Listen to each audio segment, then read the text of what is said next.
सभी गैस की किल्लत का शिकार, शहरियों की परेशानी पर वजीर आजम का नोटिस, वफाकी काबीना का इजलास कल तलब कर लिया। शिकायत के अजाले के लिए गैस कंपनियों के हुक्काम की हंगामी मीटिंग्स भी तलब कर ली।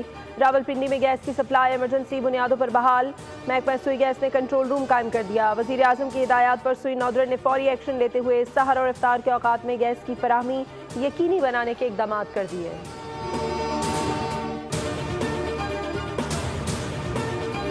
और अशिया खुरनोश की कीमतों को कंट्रोल किया जाए, डिप्टी कमिश्नर्स मसनूई महंगाई पर काबू पाएं, वजीर आला सिंध ने हिदायत कर दी। वजीर आला की जेर सदारत इजलास में कमिश्नर ने ब्रीफिंग दी, बताया कि 250 से जायद बचत बाजार कायम किए हैं। मुराद अली शाह ने बचत बाजारों को मुनज़्ज़म और मौसर तरीके से रेगुलेट करने का हुक्म दिया। कहा कि डिप्टी कमिश्नर्स मार्केटों के दौरे करें ताकि अशिया की कीमतें मुस्तहकम रहें, बड़े स्टोर्स को भी कीमतें मुनासिब रखने का पाबंद बनाया जाए।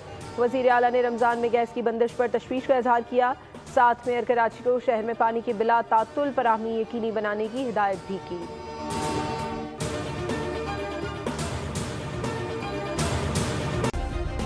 सब्सक्राइब करें और बेल दबाएं ताकि कोई खबर रह न जाए।